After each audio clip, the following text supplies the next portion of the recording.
Hola y bienvenidos al podcast del Padre JP, aquí con ustedes el Padre JP.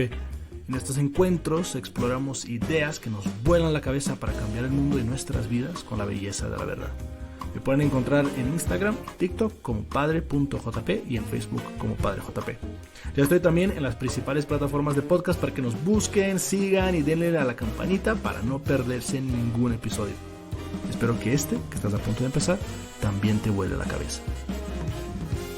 Me siento muy honrado de estar aquí entre ustedes y también algo intimidado de la audiencia porque de alguna manera hasta podía ser hijo de varios de ustedes. Pero quería compartir algo que en este proceso de preparación para esta plática me ha apasionado mucho. Cuando el padre Luis Gerardo me había pedido darles una plática, yo pensé, y les estaba comentando hoy en desayuno, yo pensé que era sobre el tema de masculinidad, porque desde la maestría en psicología me estaba especializando en esto, con el proyecto que estamos haciendo ahí en conjunto con la sección de señores, que está siendo muy interesante. Y ya cuando me aclaró mejor lo que esperaba, entonces sí me puse nervioso. Dije, no, pero entonces eso sí tengo que chambearle más. Y resultó que en el proceso encontré unas cosas muy interesantes y por eso vengo muy ilusionado de estar aquí y compartirles esto. Quería empezar con una pequeña anécdota. Ustedes se imaginarán que un sacerdote viene de una familia muy creyente. Muchas veces las vocaciones así vienen, ¿no? De familias donde mis papás, en el caso, rezaban por un hijo sacerdote toda la vida. Entonces se imaginarán también cómo habrá sido el caos en el momento en el cual mi hermana chica dice que es atea. Fueron años de peleas, años de incomprensión, años de tensión familiar y mi hermana que no sabía cómo ubicarse en ese conjunto. Y en varios momentos hablando con mis papás decían, ¿qué hicimos mal? Y eso es lo que he visto comúnmente trabajando con jóvenes cuando los papás ven que sus hijos se alejan de la fe. ¿Qué hicimos mal? ¿Qué fue lo que no hicimos bien? ¿Por qué mis hijos no creen como yo creo? Y yo muchas veces estuve diciendo a mis papás, no fue error de ustedes, no se preocupen, mi hermana es libre, es adulta, dejen la responsabilidad. Pero es inevitable que ustedes, muchos de ustedes con sus hijos, sobrinos, a lo mejor pacientes, si son psicólogos o, no sé, con los jóvenes con los cuales interactúan, se hagan la misma pregunta. ¿Qué estamos haciendo nosotros, adultos? A lo mejor no tan bien, que la fe no está pasando de generación en generación. Y eso es un poco la primera parte de esta plática, con la cual quería compartir con ustedes. Porque aquí es el hombre de reino en el contexto actual. Entonces, la primera parte de la plática, vamos realmente a hacer un análisis del contexto actual. Y después la segunda parte es donde veremos algunas características del hombre de reino de hoy que puede interactuar con este ambiente. Entonces, ya en términos más concretos, voy a dividir mi ponencia en 4 etapas. La primera es entendamos a los jóvenes. ¿Sí? Hay muchas cosas que, si queremos transmitir la fe a las nuevas generaciones, como nos invitaba el padre Luis Gerardo ayer en la noche, esa preocupación de quiénes van a recibir la batuta y la iglesia mexicana del mañana. ¿Cómo hacemos para entender a estos jóvenes? Luego, vamos a ver lo que sí funciona, lo que sabemos que funciona en esa transmisión de fe. Porque aquí nos podemos poner catastróficos, nadie nos sirve pensar que mañana la iglesia va a reducirse a ruinas, sino que vamos a ponernos a chambear. En tercer lugar, voy a traer eso a nuestra cancha como hombres. ¿Por qué los hombres tienen una dificultad tan especial de relacionarse con la fe? Y por último, vamos a darle el toque Regnum Christi y hacer una interpretación de un número de nuestros documentos que nos inspira bastante en este proceso de evangelización. Entonces son esas 4 etapas, ¿vale? Veo que muchos de ustedes están empeñados en tomar notas y esas cosas. No se desesperen tanto. Si es el caso, les puedo hacer llegar después la presentación. La presentación es muy sencilla, contiene nada más la estructura. Pero empecemos por esa primera parte. Entendamos a los jóvenes. Ok, la primera cosa que es la siguiente. Cuando estoy hablando aquí de jóvenes, estoy hablando específicamente de la generación Z. La generación Z se ubica entre los 13 y 25 años. ¿Ok? Que son probablemente, si algunos de ustedes tienen hijos, o están en ese rango de edad, o pueden que estén un poquito abajo, pero no necesariamente tan arriba. Más o menos por ahí está el marco. Esta presentación está basada en 2 grandes sociólogos de la religión de Estados Unidos, que les puse ahí como fuentes, Christian Smith y Josh Packard. La idea en esta presentación no es tanto que yo les diga a ustedes, porque el padre Juan Pablo más o menos tiene cara de joven, nos va a decir cómo entender a los jóvenes. O porque el padre Juan Pablo trabaja con jóvenes, nos va a decir cómo trabajar con los jóvenes. No, esa no es la idea. La idea es realmente mirar a estudios científicos de esos dos sociólogos, y lo que yo les voy a presentar aquí, aunque está desglosado y en un lenguaje más o menos fácil de acceso, estos son lo que en inglés le llaman the hard data, ¿ok? Son cosas bastante consolidadas de sus estudios, ¿ok? Y también esto es importante porque ayer platicábamos de eso entre algunos de ustedes que están trabajando con temas de masculinidad, que cuando abordemos ese tema, al menos ese es mi acercamiento al ministerio, a la pastoral, que tengamos también una fundamentación más científica, de manera que no estemos simplemente hablando de lo que se nos ocurre o de las ideas que nos vienen, ¿no? Ok, entonces, el primer rasgo de la generación Z es que son tremendamente incrédulos y desconfiados de las instituciones. ¿Por qué pasa eso? En parte porque son la segunda generación de la sociedad que se relacionan de esta manera con las instituciones, ¿sí? Es decir, primera generación son los padres de los jóvenes de hoy. Y yo me doy cuenta de eso porque yo trabajo en dos escuelas. Una es muy católica y la otra en algún momento fue católica. Pero la primera, los dueños siguen muy metidos y entonces imprimen sobre la identidad de la escuela lo que ellos pensaron. Y en la segunda escuela ya los dueños se retiraron y se hizo un negocio familiar y ahí siguió. ¿Cuál es la diferencia? Que en esta segunda escuela, que les digo que en algún momento fue católica y ya no, se nota muchísimo que los hijos vienen de papás que no son creyentes. O son el típico católico ateo de nuestros tiempos, ¿no? Promedio latinoamericano, bautizado, o sea, tiene todo el checklist de los sacramentos, pero no tiene ninguna relación personal con Cristo y mucho menos con la iglesia. Creen en Dios, pero no en la iglesia. Y entonces esa generación que tuvo sus hijos, ¿cómo los enseñó? Pues que mi hijo vaya decidiendo, a lo mejor hasta le pongo en un colegio católico, pero o sea, realmente el punto aquí es que se transmitan valores. No hablamos de valores, no hablamos de principios evangélicos.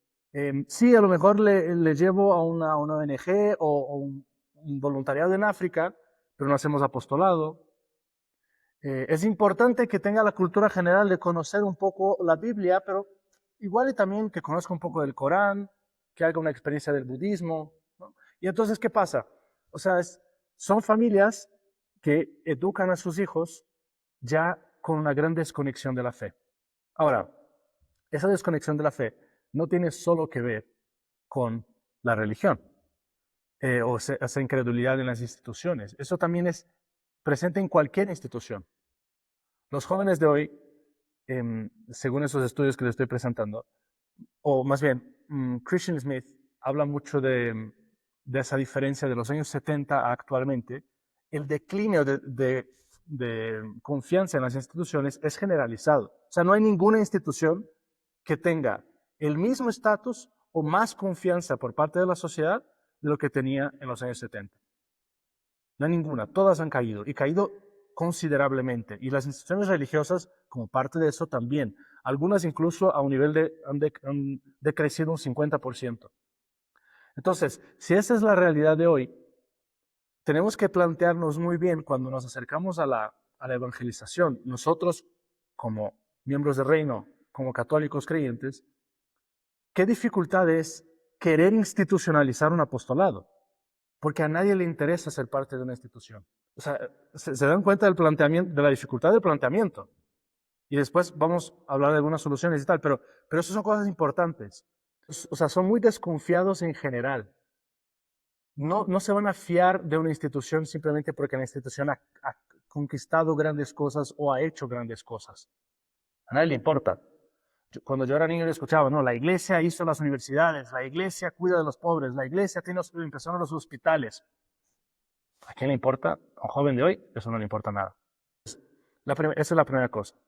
El segundo grandísimo rasgo de esta generación es que viven solos y sin pertenencia. La soledad es algo muy marcado. Los índices psicológicos de soledad de la generación Z son superiores a cualquier generación que les ha precedido. Una verdadera epidemia de soledad.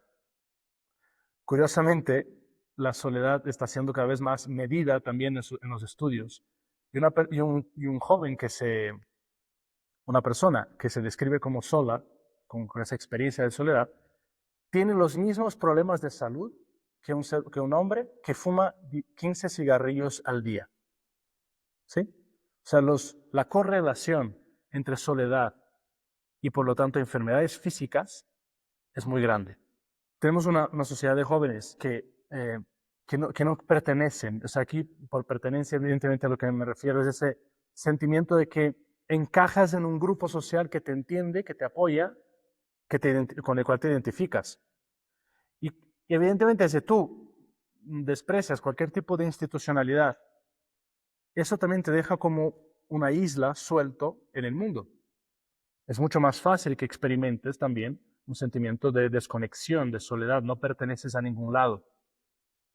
Y esto también trae serios problemas. Al mismo tiempo que, y eso es algo muy evidente al trabajar con jóvenes, todo lo que hacen es para pertenecer. O sea, el gran deseo del joven es extirpar la soledad de su vida. La cuestión es cómo lo hacemos nosotros. ¿Cómo logramos hacer eso también como evangelizadores? ¿Cómo logramos mostrar que pertenecer, o podemos más bien combinar la experiencia de la fe con la pertenencia? Tercer lugar, los jóvenes de hoy, los adolescentes especialmente, no son los rebeldes de los 60. Christian Smith hace mucho hincapié en eso, que los adultos que vivieron la experiencia de los 60, o más o menos se relacionan con el entendimiento de lo que significa un rebelde de los 60, no piensen que los jóvenes son eso, no lo son. La experiencia de los 60 era destrozar cualquier tipo de establecimiento o de autoridad o de lógica social. Todo lo que heredamos lo vamos a echar a la basura. Los jóvenes de hoy, a pesar de esa incredulidad en las instituciones y de esa desconexión y de falta de pertenencia, sí quieren tener éxito en el establecimiento. Sí quieren tener éxito en el establishment, o sea, en la manera que la sociedad está estructurada. Y no son simplemente unos rebeldes que están queriendo destruir todo. Es más, Christian Smith también hace ese punto que, según los estudios, la mayoría de los adolescentes se llevan relativamente bien con sus papás. Puede que no sea la mejor relación del mundo, sí. Puede que no sea el mejor momento de la vida de este niño o de esta niña con sus papás, sí. Pero se llevan más o menos bien con ellos. Y incluso con algunos rasgos específicos. Siguen buscando consejo de sus papás, los adolescentes de hoy. Y ahorita vamos a explicar más adelante cómo funciona ese proceso de ganar la autoridad sobre un joven para poder aconsejarlo, que eso no se da por hecho. Lo que los jóvenes tampoco quieren en esa relación de autoridad con sus papás es que sus papás sean sus amigos. Eso es un gran error que hay hoy día. Papás que quieren ser amigos de sus hijos. Ningún chico de 15, 17, 23 años está buscando que su papá sea su cuate, ni que su mamá sea su mejor amiga. Está buscando que su papá sea su papá y que su mamá sea su mamá. Algo que está muy interesante sobre esa relación con los adultos es que los estudios indican que si un joven tiene a 5 adultos con los cuales puede contar y está seguro que puede acudir a ellos en momentos de dificultad, este joven tiene un índice de éxito bastante global en su vida. ¿Sí? 5 adultos. Basta tener 5 adultos. Ahora, si tú tienes un hijo o una hija, o un sobrino, o eres el padrino de bautizo de un niño, de lo que sea, y te preocupas por este joven, pregúntate eso. Este joven tiene 5 adultos con los cuales puede contar, no según tus criterios, ¿sí? Porque tus criterios van a ser, pues claro, aquí está papá, mamá, la abuela, la tía, o sea, obviamente, no. Según sus criterios. Según los criterios de este joven que, si él sabe que está en un momento de dificultad, o sea, ponle el siguiente escenario. Pon que este joven se emborracha y choca el coche a las 3 de la mañana regresando a la casa. ¿Tendría 5 personas a las cuales puede llamar? ¿O le arrestan por andar manejando borracho? ¿Tendría 5 personas a las cuales llamar? No solo 5 personas que le pagarían para que saliera de la cárcel, sino que 5 personas que no le juzgarían de primera, sino que saldrían al paso porque se preocupan por él. Esas 5 personas son el mejor antídoto que le podemos ofrecer a nuestros jóvenes contra el estrés, contra la soledad y contra el aislamiento social. Por último, algo muy interesante también del análisis de esos sociólogos es el cuarto elemento, el cuarto rasgo de la generación, que la religión es un accesorio de felicidad personal. Antes, la experiencia religiosa se transmitía con el afán de que esta persona fuera un buen hombre, una buena mujer, que hiciera algo por la sociedad. Hoy día, la presentación de la fe es, e incluso, y no digo que esto necesariamente sea malo, pero incluso en nuestra expresión, y yo me veo hablando así con los jóvenes muchas veces, y para mí fue muy revelador estudiar estos dos sociólogos porque dije, wow, o sea, qué cantidad de cosas yo estoy haciendo sin saber ni siquiera. Pero cuántas veces yo presento la fe a los jóvenes diciendo, es que si estás con Cristo, vas a ser la mejor versión de ti mismo. Es que con la vida del Evangelio, los mandamientos son el manual de instrucciones de la felicidad. ¿Sí? Porque esa es exactamente la preocupación del joven.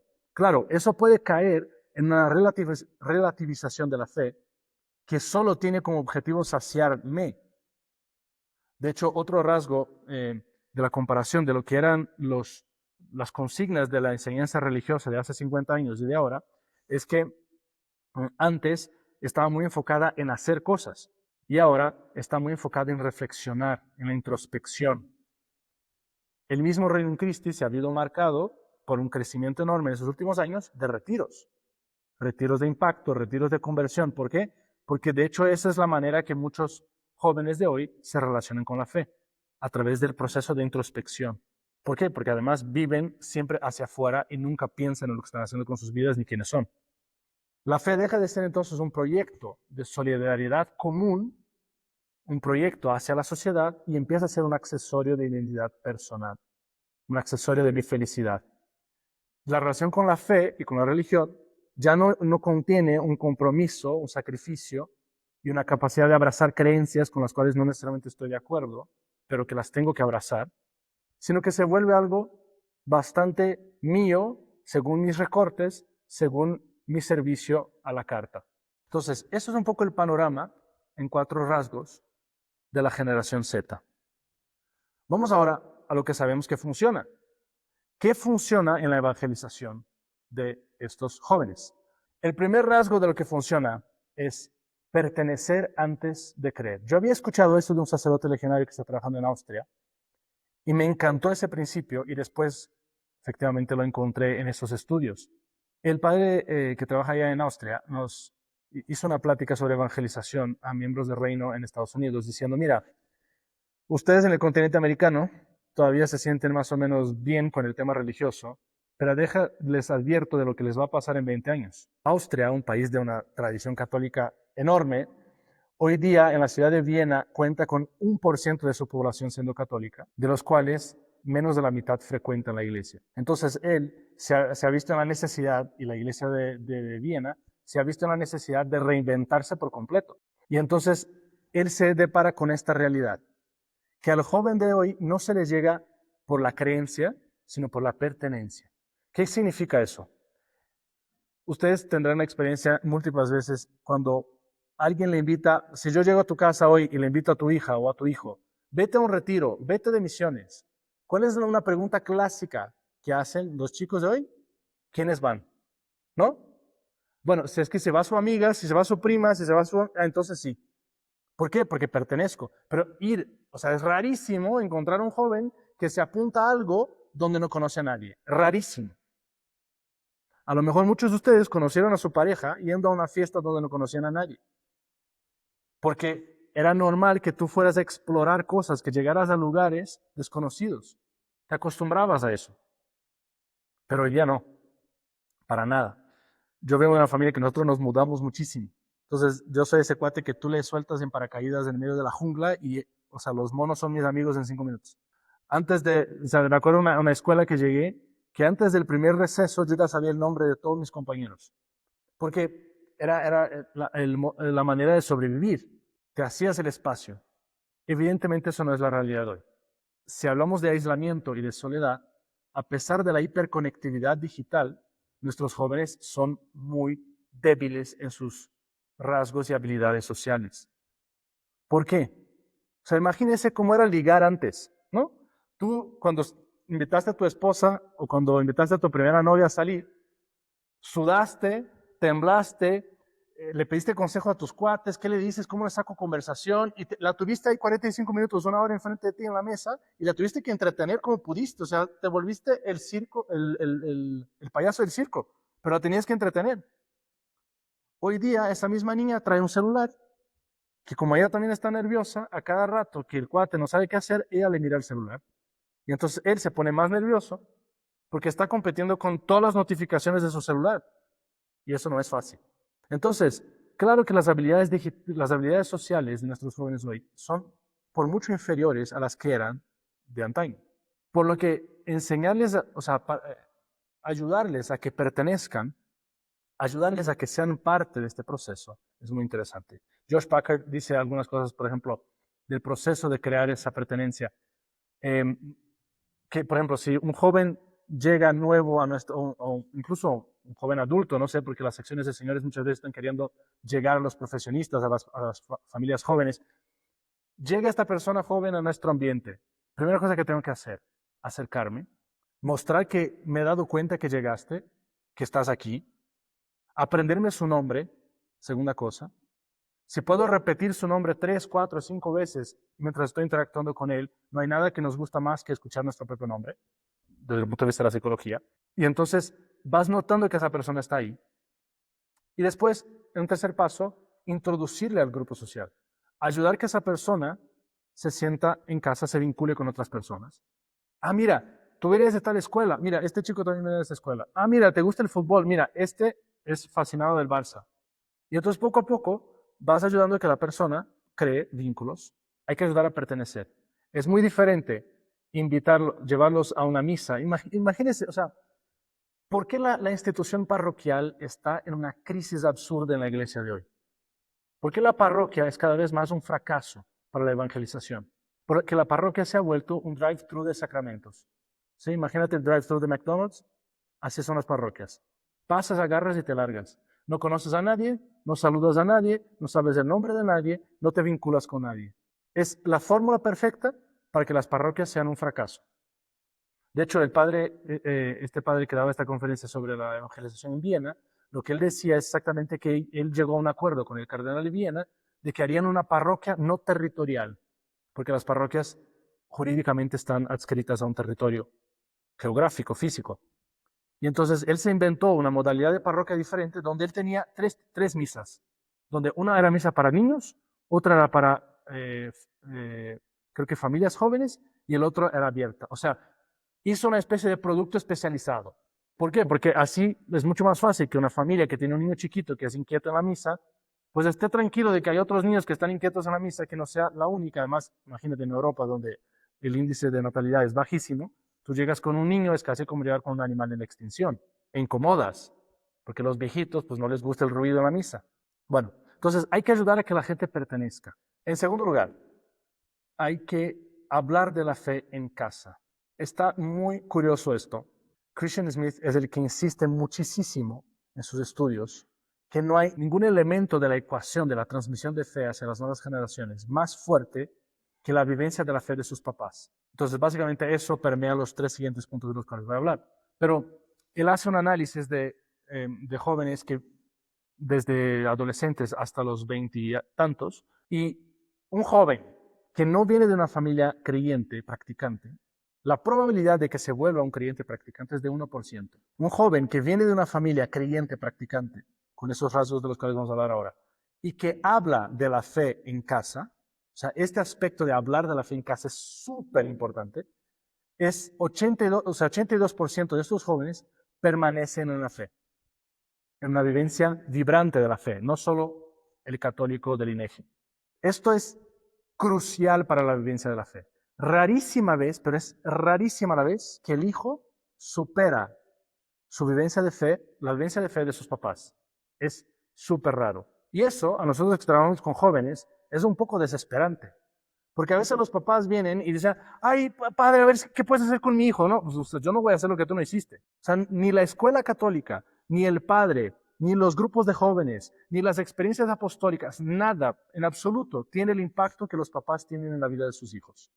Y no estoy diciendo eso, repito, no estoy diciendo eso como sentimentalismo bonito, no. Esos son los datos que la sociología nos está arrojando. O sea, que los papás son los pastores, esa es la expresión que él usa, son los pastores más eficaces en la transmisión de la fe. Ahora, ¿por qué hago tanto hincapié de esto? Porque aquí estamos delante de varios de ustedes que o tienen familia o de alguna manera son parte de una familia amplia. Y nosotros hombres somos famosos por cometer el mismo pecado de Adán, el pecado por excelencia del hombre, la omisión. El pecado de Adán no fue comer del fruto de Eva, sino el de no estar con Eva cuando estaba la serpiente ahí. ¿Dónde estaba Adán? Pues viendo el fútbol seguramente. O sea, el pecado por excelencia del hombre es la omisión. No hacer lo que tiene que hacer y no estar donde tiene que estar. Y ese es exactamente el pecado de muchos hombres creyentes que simplemente han delegado y relegado la fe a la esposa o a la escuela católica o al grupo de jóvenes a los cuales pertenecen o a la catequesis. Y la experiencia es que todos ellos fracasan. Hago otra vez referencia a la experiencia que estoy haciendo de trabajar en la escuela. Reflexionando sobre esto, yo llevo 2 años en satélite, trabajando año y medio, y cada vez más iba diciendo, es que tengo que entrar con las familias, Bueno, me puse a preparar esta plática, vi todo esto y dije, le dije al director, nos sentamos la próxima semana y vamos a hacer un plan de evangelización de las familias del próximo año.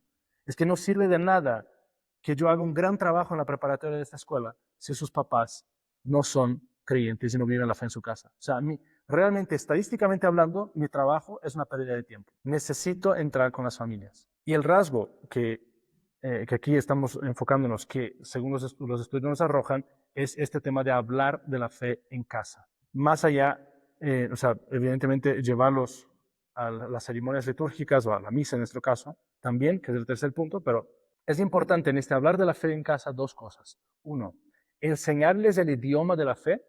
¿Por qué? Porque muchas veces llevamos a los jóvenes es más, ni vayamos a los jóvenes. O sea, ¿cuántos de nosotros aquí presentes podemos tomar este micrófono y dar una clase sobre la misa? ¿Cuántos años llevamos yendo a misa sin entender nada? Y entonces, ¿cómo puedo esperar yo que mi hijo simplemente, como dicen en España, haga tripas corazón, ¿no? O sea, se aguante y esté ahí 50 minutos pegándose la aburrida de su semana cuando no entiende absolutamente nada? Diferente era mi papá, que era un gran sabio en esas cosas. En las pocas veces que iba a misa sin mi familia, mi papá, cuando yo regresaba, me preguntaba, ¿qué dijo el padre hoy en la misa? ¿Qué dijo en la homilía? A ver, yo tenía 6, 7 años, Dime tú. Claro, o sea, ese es un proceso en el cual yo tengo que digerir lo que escuché y lo tengo que expresar con mis palabras. Entonces empieza a ser mío. ¿Sí? Le tenemos que enseñar el idioma de la fe, explicar las palabras, hacerles que se acostumbren a esa manera de relacionarse con Dios. Y en segundo lugar, no tener miedo al cuestionamiento. Me impresiona que los jóvenes lleguen a la confesión y digan, es que yo tengo muchas dudas de fe. Eso no es pecado. O sea, ¿por qué queremos que nuestros jóvenes piensen que dudar de la fe es pecado? ¿Sí? Más bien, que sepan que contigo, hombre de reino bien formado, pueden sacar todas sus preguntas y van a tener un diálogo interesante, y que si tú no tienes la respuesta, las vas a buscar o la van a buscar juntos. Que no tengamos miedo al cuestionamiento. Esto es un poco una teoría mía. Yo siento que parte del proceso también de pérdida de transmisión de la evangelización es el siguiente. Hace 3 generaciones, la iglesia era la institución de la sociedad en nuestros países latinos. Es decir, hace 3 generaciones, estoy pensando en abuelos o bisabuelos, que eran probablemente analfabetos, persona que no tenía gran instrucción, persona que vivía una muy buena vida. ¿Pero por qué? Porque se dejaban guiar por la fe, por los principios que la iglesia le transmitía. Llegaron a sus hijos, ¿y qué pasó con sus hijos? Tal vez la generación de algunos de ustedes, donde empiezan a entrar en un mundo de más información, de más educación, de más cuestionamiento, cuestionan la fe de sus papás y sus papás no tenían respuestas. ¿Por qué? Porque la respuesta era, eso es lo que dice la iglesia, punto. Claramente esta generación se quedó herida con esta relación de una fe que no le da respuestas, que le impone. Llega la revolución de los 60, se explota todo tipo de autoridad. Esa generación tiene hijos y ni siquiera les presenta la fe, porque para ellos la fe no tiene razones. Para ellos la fe es una cosa bonita, que la gente dijo, pero no tiene ningún sentido. yo hago un curso con los adolescentes que se llama ¿Por qué me choca la iglesia? Y en este curso, mi único objetivo es quitar de su cabeza que lo que propone la iglesia es irracional. Y entonces explicarles desde la existencia de Dios con principios de la razón hasta por qué la iglesia dice lo que dice sobre la sexualidad. No estoy citando la Biblia, ¿eh? Les estoy mostrando que esto es racional. Y resultó que un papá de esos niños fue con el director el otro día de la escuela y dijo, yo no quería que mis hijos fueran a este curso porque es fuera de horario, porque se me complica, tal. Bueno, total, al final fueron y los dos regresan fascinados y me platican lo que vieron en la clase. ¿Por qué? Porque, o sea, y los papás seguramente, porque me ha pasado en la sección, que luego los adultos de la sección me piden ese curso también, porque se dan cuenta de que ellos no tienen la capacidad de razonar sobre la fe. Entonces, es esencial que nosotros demos respuestas. Tercer lugar, sobre lo que sabemos que funciona, es ir a la iglesia en familia. Tiene que ser una vivencia conjunta. La fe tiene que ser una cosa que es nuestra, porque es parte de este proceso de crear identidad y pertenencia. Justamente lo que tanto necesitan. Curiosamente, cuando yo pregunto a los chicos si viven la fe, la primera cosa que me dicen es, no, en mi casa nosotros no vamos a misa. O sea, no es yo no voy a misa, es en mi casa no vamos a misa. O la fe es una vivencia familiar o no es. Y por último, está ese término de la autoridad relacional, que es súper interesante y que quiero desarrollar con ustedes un segundo. Cuando en tu empresa ustedes quieren vencer un reto, ¿qué es lo que hacen? Buscan un experto en el tema, ¿no? Traen a alguien que tiene un doctorado, que no sé qué, que hizo, que deshizo, que fue. Bueno, eso a ningún joven le importa hoy. O sea, no le importa en cuanto se ubican los generales que tienen sus estrellas, no les importan sus estrellas. ¿Sí? ¿Cómo es que se da la autoridad hacia un joven? ¿Cómo es que un joven reconoce la autoridad de un adulto? Se da bajo 5 rasgos, que es exactamente ese principio de la autoridad relacional. El primer rasgo es el estar presente. O sea, ¿qué significa eso? Significa que si tú te haces presente en la vivencia de este joven, muestras interés, ¿no?, en lo que él está viviendo, entonces sí te va a dar ese espacio de autoridad en su vida. Si estás eternamente ausente, como ha sido el pecado de omisión de tantos hombres que después quieren educar a sus hijos cuando nunca han estado presentes, y yo he escuchado eso de los jóvenes. Es que mi papá llegó el otro día y me dijo, pero mi papá nunca está, y él qué sabe de mi vida.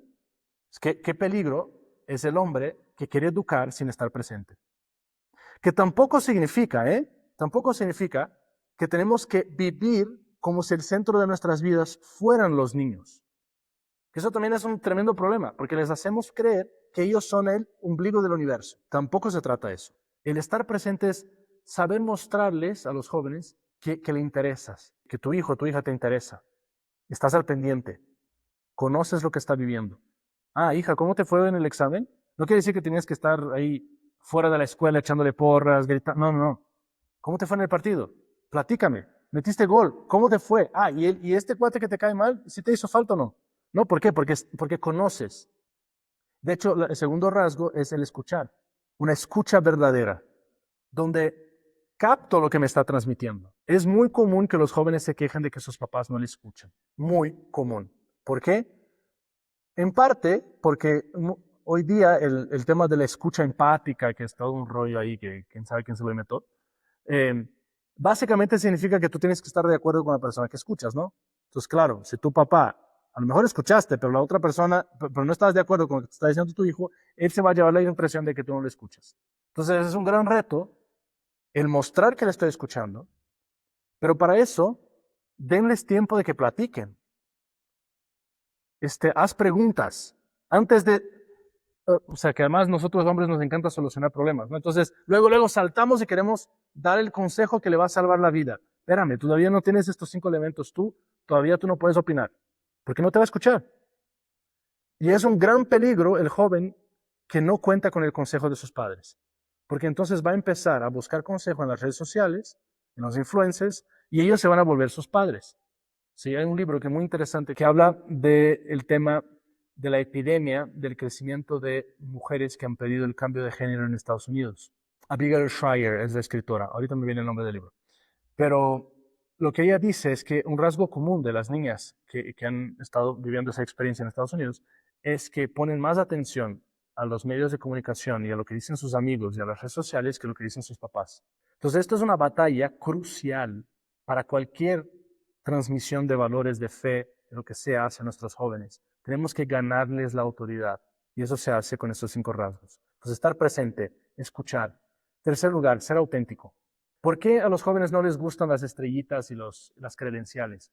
Porque eso les muestra que tú eres hijo del sistema y que tú vas a decirles lo que dices porque eres hijo del sistema. Y entonces si tú les dices, eso tenemos que hacerlo porque somos católicos, a él no le interesa. Se le interesa de que cuál es la razón de ser detrás de eso. ¿Eso lo harías tú? Si no fueras católico, ¿harías eso también? ¿O no? Esa es la pregunta. Y entonces, eso sí convence, que seas auténtico. En cuarto lugar, el mostrar cuidado, interés, preocupación, apoyar y celebrar los logros. Nosotros sabemos que por más que pensemos que somos la sociedad acá evolucionada del siglo XXI, al final de cuentas somos tan primitivos como nuestros ancestros. Y nosotros hacemos lo que se nos aplaude. ¿Sí? Nosotros repetimos lo que se nos aplaude. Si nosotros aplaudimos cosas buenas de nuestros hijos, lo van a repetir. Si no aplaudimos, lo van a dejar olvidado. Entonces, eso es parte de ese cuidado de estar atento, de estar al pendiente. Y en quinto lugar, una palabra que tal vez no es muy querida, pero o que puede causar mucha confusión, el empoderar, que podría ser sinónimo de capacitar, ¿sí? Más allá del rasgo ideológico que tiene hoy día la palabra empoderar, lo que significa es transmitir poder, ¿sí? Dar poder a nuestros jóvenes. ¿Qué significa ese transmitir poder? Significa 4 cosas. Motivar a que ellos tomen la iniciativa. El tomar la iniciativa, asumir responsabilidades y tal, pues eso les va a hacer crecer. Motivarlos a que sean proactivos. 2, orientar. Ahora sí puedes dar tus guías de orientación. 3, ofrecer recursos, porque sirve muy poco que tú le mandes a la guerra, pero le mandes con una piedra. Y 4, ofrecer oportunidades. Si nosotros no les damos la oportunidad de ser proactivos y equivocarse, pues ¿cuál es el chiste? O sea, básicamente, el empoderar es permitir que nuestros jóvenes vivan su aventura de vida. Un gran riesgo que he visto hoy, especialmente en las mujeres, en las madres, pero digo, no quito que también algunos padres tengan esos rasgos psicológicos o pedagógicos, es que educan sus hijos para que sean suyos. Es curioso eso, porque en la Biblia hay una historia muy parecida de eso. Nada más nada menos que nuestro padre en la fe, Abraham, cuyo nombre significa monumento a su padre. ¿Se acuerdan qué es lo que Dios hace con Abraham cuando lo llama? Le cambia su nombre, Abraham, porque ahora vas a ser un padre de pueblos. ¿Sí? Abraham, curiosamente, sale de su casa a los 70 años. O sea, un poquito tarde para empezar la vida, ¿no? Pero es lo que pasa justamente hoy día. ¿Por qué nuestros hijos no se casan, no salen de la casa? Porque los hemos educado para nosotros. Estoy pensando en la historia de un chico que su mamá, pues, lo tenía básicamente esclavizado a sus caprichos.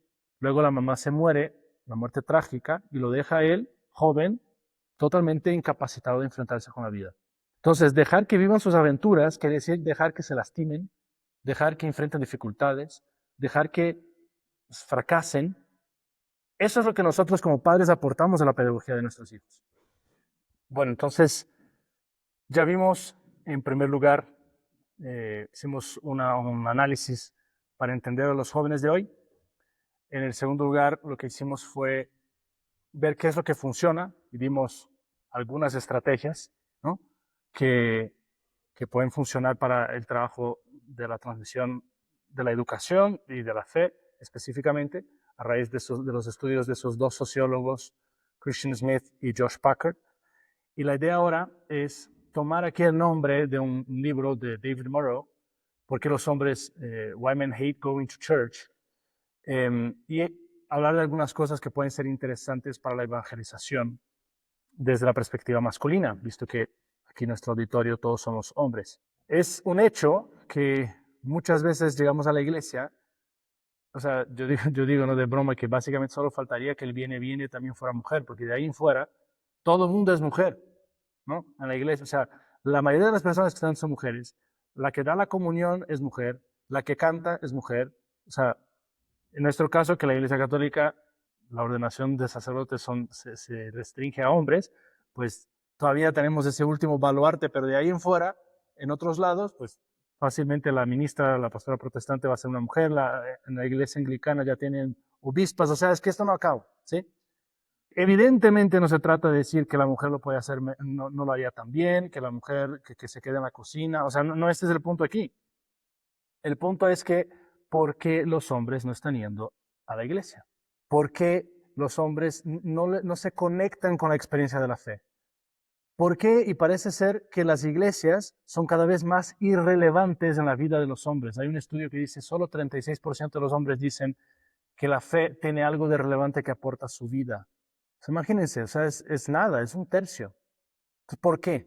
¿Qué es lo? O sea, si Jesucristo, segunda persona de la Trinidad, quiso hacerse hombre, varón, y además sus seguidores, las columnas de la iglesia, eran hombres, o sea, ¿por qué él conectaba y nosotros no? O sea, ¿qué está pasando aquí? Entonces, la primera cosa es que muchas veces nuestra expresión y manifestación de la fe se ha reducido a valores femeninos.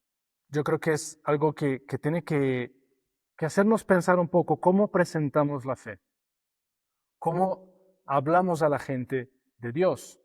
Si hablamos simplemente de amor, de bondad, de perdón, que son evidentemente cosas importantísimas y que ojalá todos los hombres los viviéramos. Pero si esas son las únicas cosas que hacemos, ¿no? De sentir bonito. Yo sé que hay una generación de hombres donde el enfoque para crecer y trabajarlos y hacerlos más saludables psicológicamente es en gran parte aprender y adquirir la inteligencia emocional, expresar sus sentimientos, reconocerlos, etc. Esa es sobre todo la generación de los papás de los jóvenes. Los jóvenes de hoy no tienen tanta dificultad de hablar de sentimientos. No tienen tanta dificultad de sentar en círculos y expresarse. La dificultad que tienen es de no vivir de sentimientos. Si nosotros queremos que estos jóvenes se identifiquen con la iglesia, no se trata de hacer la iglesia más sentimental. Tenemos que presentar también valores masculinos. En ese famoso texto, que es uno de los textos más emblemáticos de la relación de pareja de la iglesia del capítulo 5 de Efesios, cuando San Pablo dice la famosa frase polémica, mujeres sean sumisas a sus esposos, ¿no? O sea, cuando lees esa lectura, nadie sabe lo que dice después. Todo el mundo se queda nada más en esa frase, ¿no? Porque, ¿qué es esto? Esto es polémico, tal, del feminismo, bla, bla. Bueno, enseguida San Pablo dice, esposos, den su vida por sus esposas como Cristo dio su vida por la iglesia. Qué diferente es que la predicación del querigma, de la presentación de nuestra fe, se enfoque en imitar a un Jesucristo que da su vida. Eso sí apela al corazón masculino. El segundo rasgo de por qué los hombres odian ir a la iglesia es la falta de desafío. No hay un reto. A nosotros nos gusta que nos reten.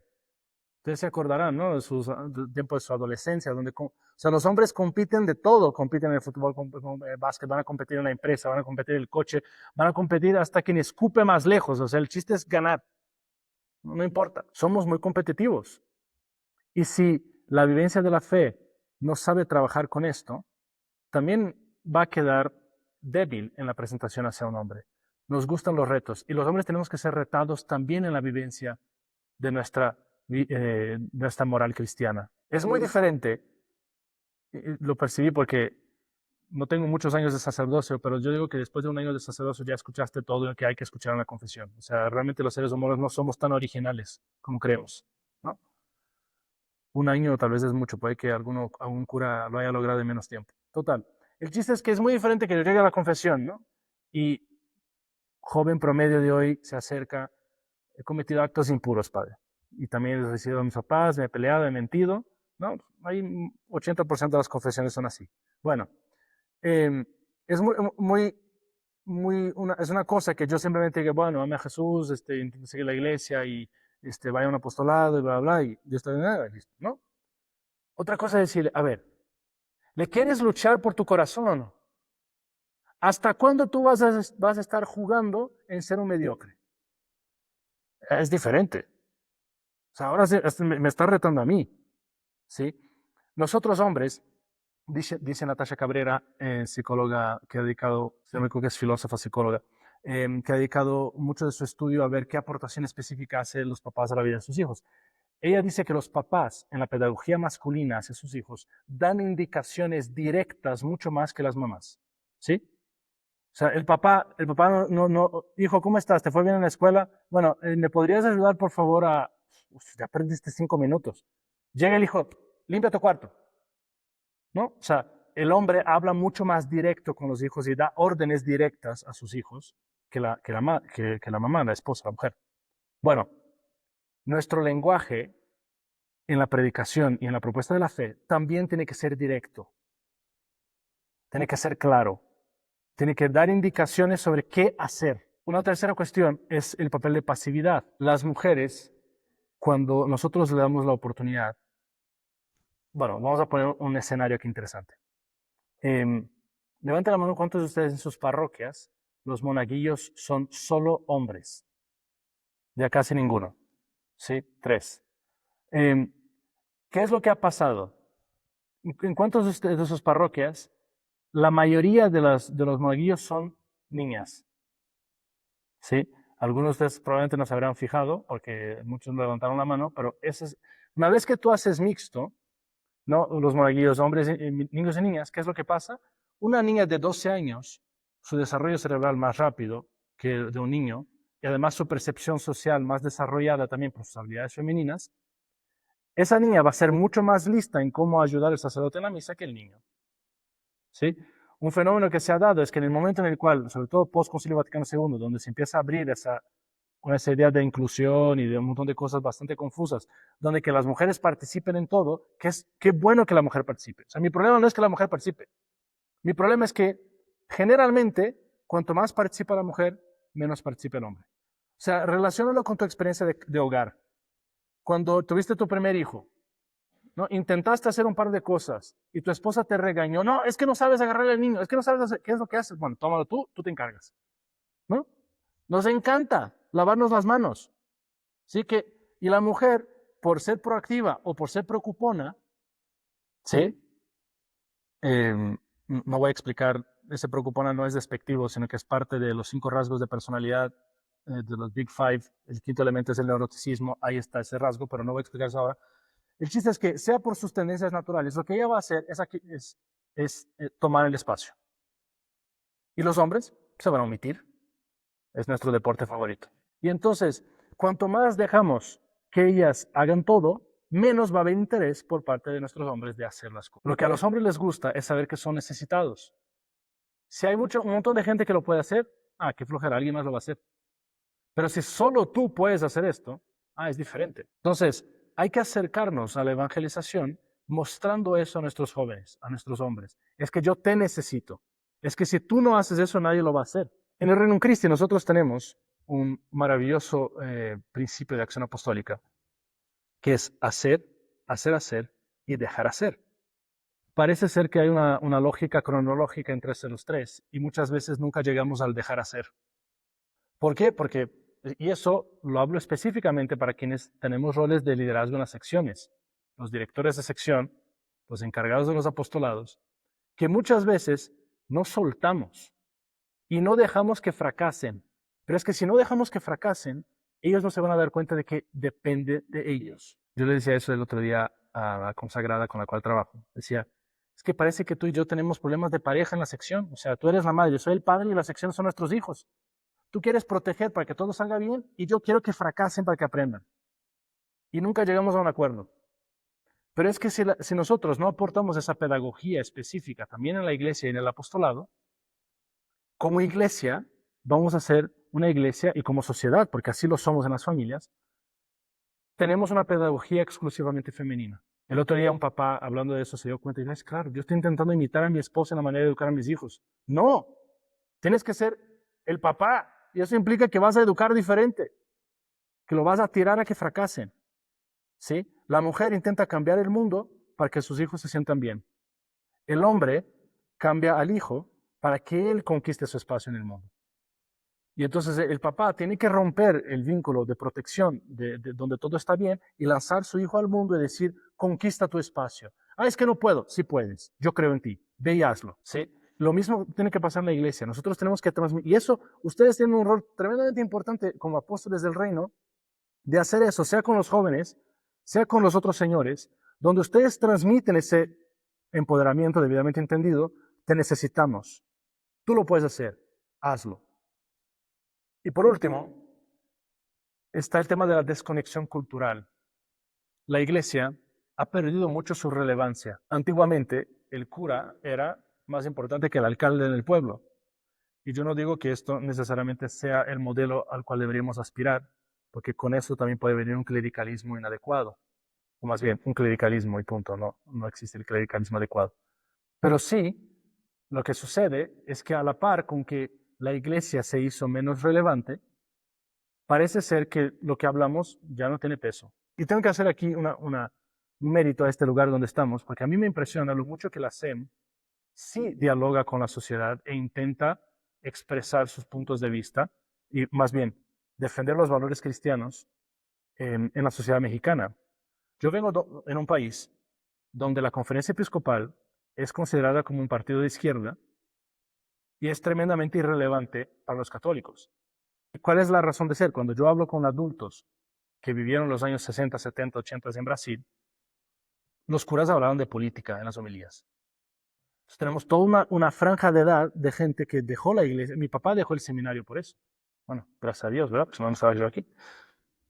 Hay los caminos de Dios. Pero el hecho es que nos volvimos una iglesia irrelevante, donde ya no predicamos la palabra, donde ya no hablamos del querigma, donde tampoco somos capaces de traer esto a la vida de la gente.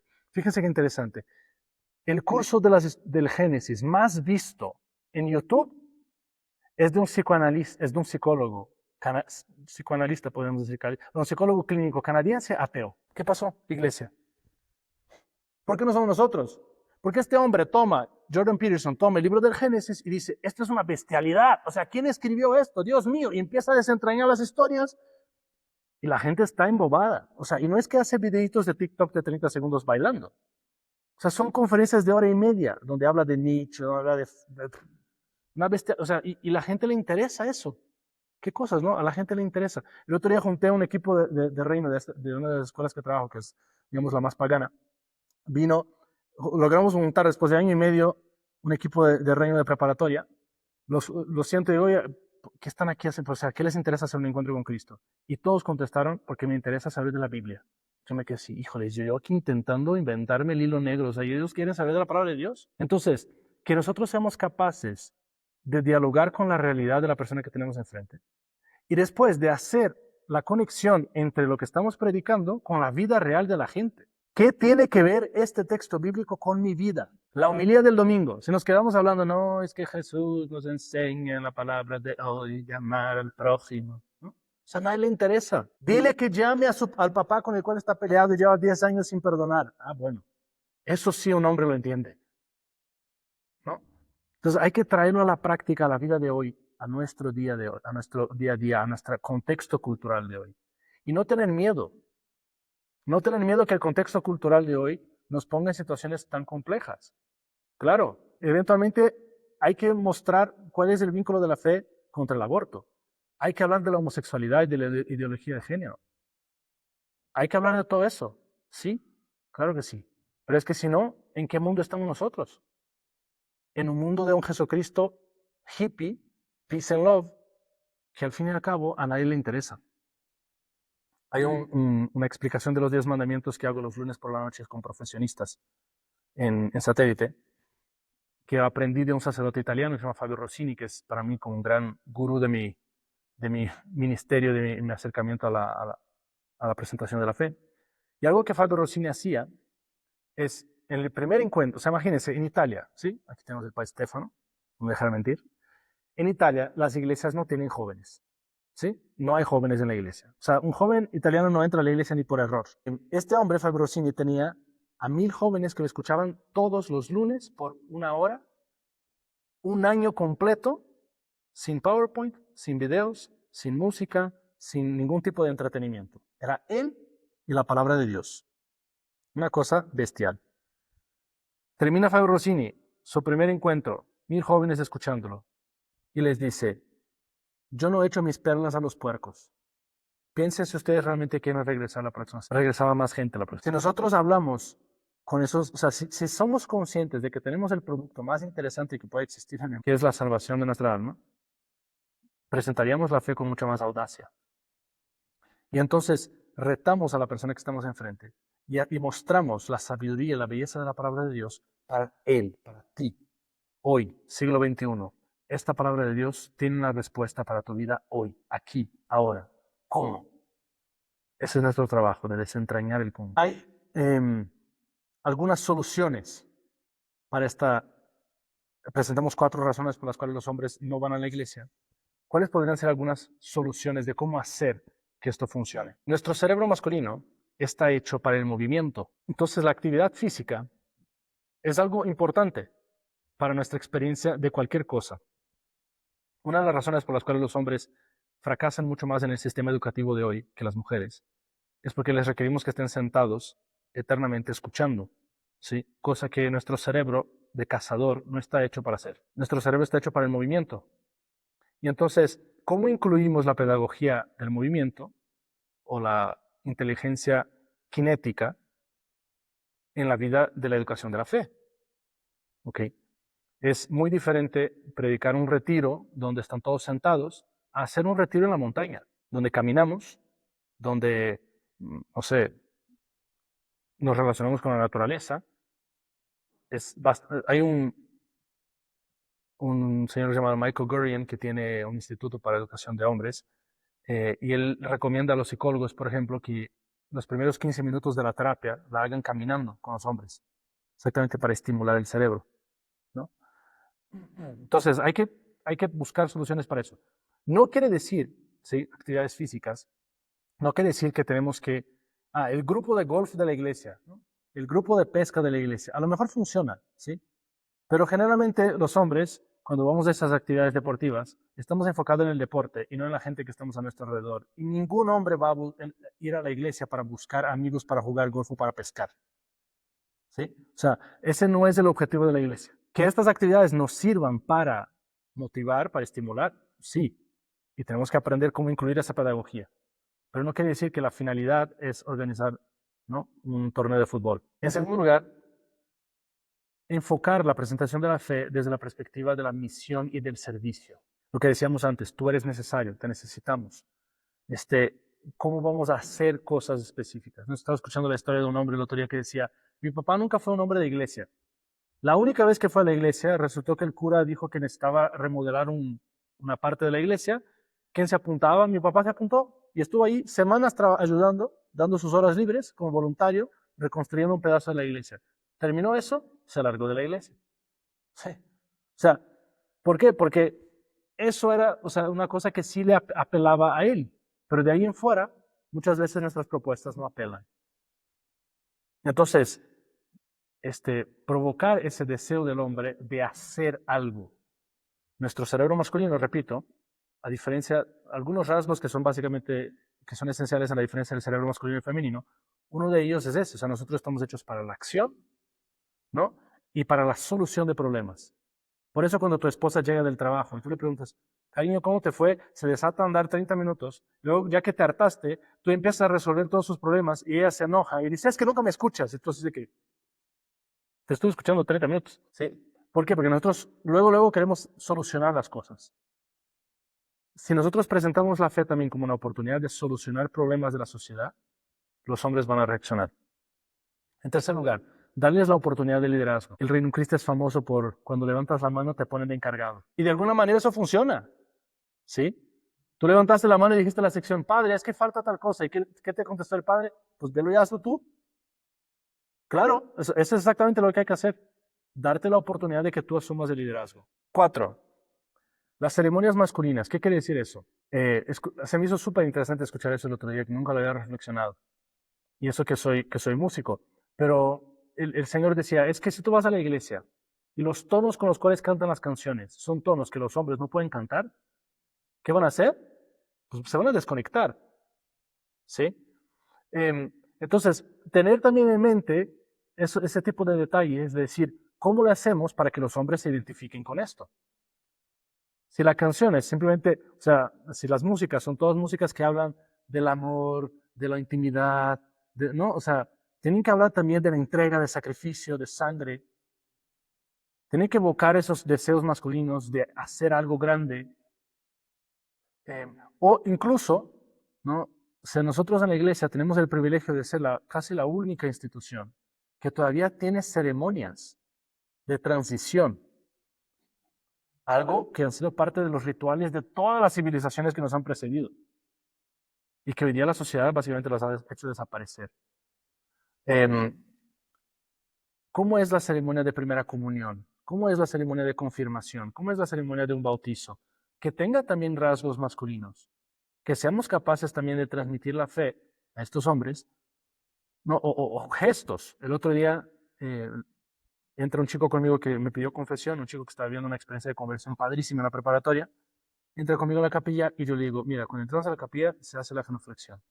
Es como un caballero saludando al rey. O sea, es diferente que tú le digas que la genuflexión es un caballero saludando al rey a que parezca un gesto de la niña que levanta la falda y se agacha, ¿no? Entonces, hay que saber enseñar la fe y los símbolos de la fe con una pedagogía masculina. Quinto lugar, crear una comunidad de hombres. Nosotros, hombres, nos encanta estar en la tribu. Nos encanta estar con otros trogloditas como nosotros, ¿sí? Nos encanta. Y entonces, que la iglesia pueda generar ese sentimiento de pertenencia del cual hablábamos antes, entre otros hombres. Y ahí, mientras estamos creando comunidad, construyendo algo en una carne asada, lo que sea, ahí se dan las netas luego. Y uno empieza a hablar de cosas mucho más profundas. Y empieza a preguntar. Un chico me estaba diciendo el otro día que estaba de vacaciones con un grupo de amigos, todos ellos afines al movimiento, y estaban ahí mirando a la playa o lo que sea, y de repente él como que hace una pregunta sobre sexualidad. O sea, ¿ustedes cómo viven este tema? Y de repente todos se sienten y dicen, no, ahora sí vamos a platicar, esto se va a poner bueno, ¿no?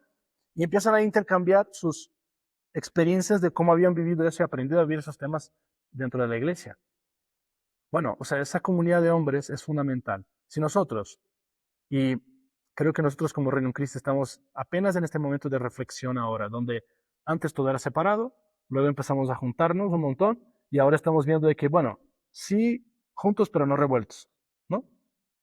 Que hay necesidad también de cosas en familia, hay necesidad de cosas que sean juntos, y hay necesidad de cosas que sean separados, ¿no? ¿Por qué? Porque hay cosas que solo hablamos entre hombres. Y temas como pornografía, como masturbación, pues no los vas a tratar en un grupo de familias. Eso lo vas a hablar con tus cuates para que te den unos cuantos zapes y tú digas, no, aquí hay que despertarme. Y entonces, si no creamos esos espacios, hay dimensiones de la transformación de nuestro corazón que no se dan. Y por último, el actualizar la fe, que justamente significa el traerlo al día de hoy, a mi ahora, o sea, a mi circunstancia actual, de mi país, de mi sociedad, de mi familia. No dejarlo simplemente como principios bonitos y genéricos. Muchas gracias por escuchar este episodio del podcast del Padre JP. Es una gozada ir explorando contigo la belleza de la verdad. Si los disfrutaste, sigue el perfil del podcast en la plataforma que más te guste y comparte con tus amigos. Hazle clic a la campanita para que no te pierdas de nada. Ya sabes que me puedes encontrar en redes sociales como Padre JP. Y en la descripción está mi link de Patreon. Agradezco desde ya tu generosidad en patrocinar este trabajo y ayudar a que el mundo se prenda en fuego con la revolución del amor. Dios te bendiga y recuerda, sigue siendo audaz en tu mente y en tu corazón.